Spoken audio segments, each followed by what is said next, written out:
Olá, tudo bem? Seja bem-vindo ao canal Meu Momento com Deus. Para mim é uma alegria poder estar aqui junto com você mais uma vez para termos essa experiência transformadora na presença de Deus. Esse momento que com certeza fará total diferença no nosso dia, para não dizer na nossa vida. Tá certo?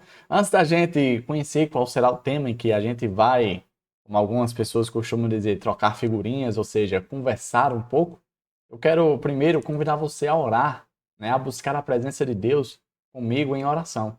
Vamos fazer isso juntos? E aí depois a gente descobre qual será o tema e qual será o texto a qual a gente vai refletir. Então oremos agora, tá? Bom Deus, estás nos céus, para nós é motivo de alegria poder mais uma vez, por meio do teu Santo Espírito, nos reunirmos e nos congregarmos junto a ti. Pois sabemos que toda vez que entramos nesse momento de oração, nós adentramos ao teu ambiente santo e reservado para ti. E entendemos que esse processo, esse espaço, esse meio pelo qual nós entramos não é algo de mérito nosso, não é algo que nós conquistamos. Mas sabemos e entendemos que tudo isso é providência do teu Filho amado, que não apenas restaurou o acesso a ti, mas também possibilitou esse acesso a ti. Ah, Deus, como nós somos gratos e felizes por tamanho feito. Isso não apenas demonstra amor, misericórdia, mas revela a cada um de nós o tipo de caráter que o Senhor tem. E, de fato, nos traz à tona o desejo que o Senhor tem de passar toda a eternidade junto a cada um de nós. Para que nós possamos vivenciar esses momentos maravilhosos e eternos, nós te pedimos que o Senhor perdoe os nossos pecados. Não porque estamos tentando ser cristãos melhores, mas porque Cristo pagou o preço do pecado. Cristo foi o nosso fiador, foi aquele que nos substituiu. E pelo sangue dele, pelos méritos dele, pelo sacrifício dele, nós clamamos diante de ti o perdão dos nossos pecados.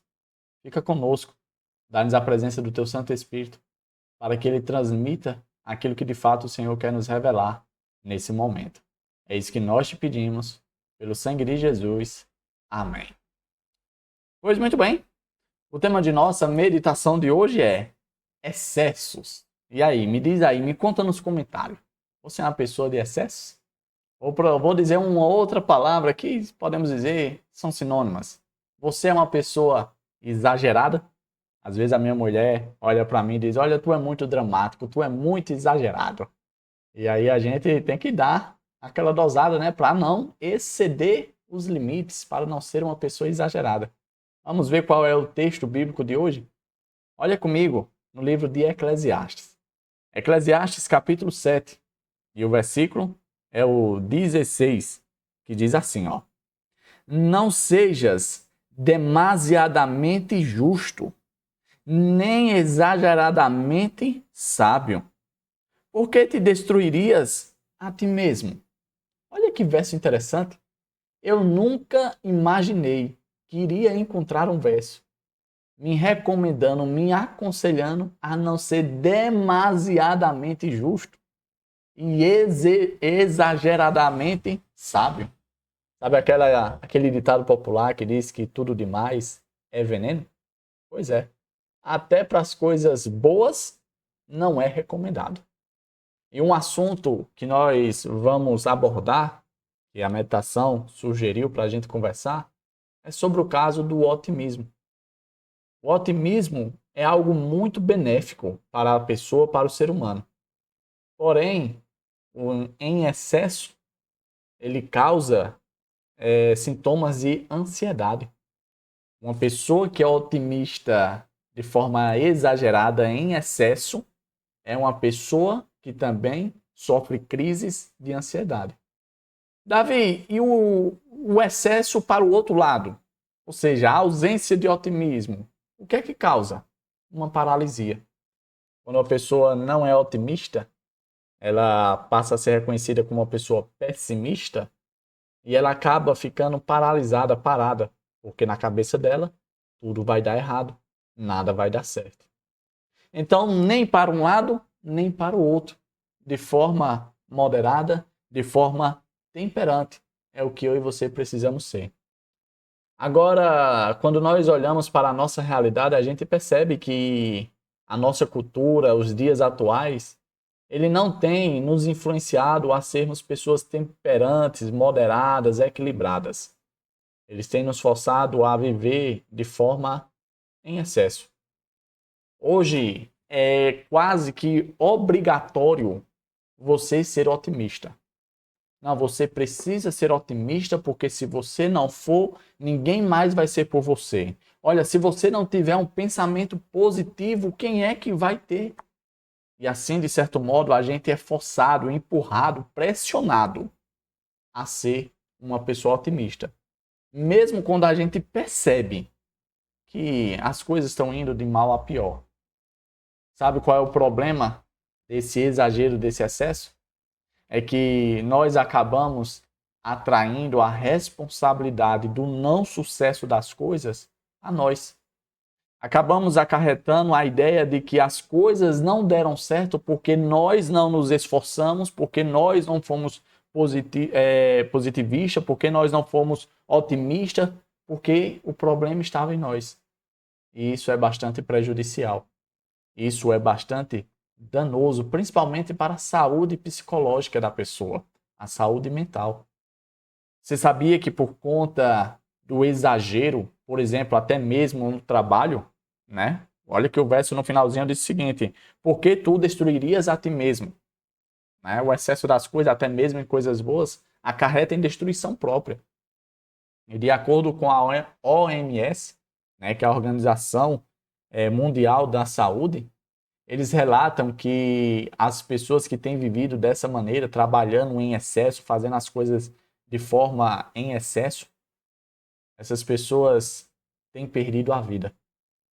E um número que a OMS chega é que cerca de 1 milhão de pessoas estão morrendo dentro de um intervalo de um ano, exatamente por conta do excesso. Do excesso até mesmo para coisas que aparentemente são boas. Enquanto os livros, os coaches, a internet, todo canto diz, olha, você tem que ser otimista, você é obrigado a ser otimista. A meditação de hoje chama a atenção no seguinte: seja otimista, mas se permita primeiro ser humano. Certa vez, um pensador brasileiro bastante conhecido, que a meditação até o citou aqui, o Ariano Suassuna, ele relatou o seguinte: ele disse que nem era otimista. Olha só, ele disse assim, ó, os otimistas são ingênuos e os pessimistas são amargos. Eu, por exemplo, escolho ser um realista esperançoso. O que significa ser um realista esperançoso? Significa dizer que você não apenas observa a realidade, mas você se adapta esperando, ou seja, esperança vem da palavra de esperar, esperando que coisas boas aconteçam. E ele finaliza a sua fala dizendo o seguinte: eu espero que um dia o sol venha a brilhar, mas não qualquer sol, mas o sol de Deus. E que a justiça alcance todas as pessoas. Olha só, uma pessoa que não era do meio religioso tem uma percepção não apenas verdadeira, mas bastante apurada do que o evangelho de fato é. A esperança de dias melhores. Enquanto esses dias não chegam, enquanto essa realidade de novos céus e nova terra onde habitam justiça não é uma realidade nas nossas vidas, que a gente continue a ser, sim, pessoas otimistas, mas, acima de tudo, humanos, que se permitem não apenas se frustrar, chorar, se lamentar, mas que confiam em Deus, tendo a convicção e a certeza de que nele as coisas, de fato, darão certo. Às vezes a gente pensa, mas Davi, Será que eu posso levar minhas súplicas, minhas lamentações, minhas tristezas em oração ao trono de Deus? E a resposta que eu te digo é: claro que sim. Você pode, na verdade, você deve. Um exemplo muito claro que a gente encontra desse tipo de realidade são os salmos. Nos salmos a gente encontra pessoas tristes, pessoas chateadas, pessoas, quem sabe, numa situação de pessimismo, pessoas lamentando, pessoas até mesmo com raiva, né? E ali rasgando o coração em oração ao Senhor. E aí você pergunta, mas isso não é pecado? Isso não é errado? Bom, se Deus preservou, se Deus tornou esses exemplos modelos para mim e para você, eu chego à conclusão que com certeza não é. Na verdade, isso revela de fato uma intimidade e o tipo de intimidade que o nosso Deus deseja ter com cada um de nós. Então que a gente possa sim viver a realidade, ser realistas, mas realistas, esperançosos, como foi Ariano Suassuna. Tá certo? Que o Papai do Céu te abençoe. Nós chegamos ao fim de mais um Momento com Deus. A meditação de hoje foi maravilhosa. Que a gente não viva baseado nos excessos, mas que tenhamos sim equilíbrio, bom senso, temperança e tantas outras palavras que denotam a mesma ideia. Tá certo? Eu quero te ver aqui no próximo encontro. Não falta. Tá bom? Vem junto comigo ter um momento com Deus. A cada dia tem sido uma experiência maravilhosa. Não apenas porque nós estamos juntos, mas porque Papai do Céu, de fato, tem falado aos nossos corações. Até a próxima e tchau, tchau.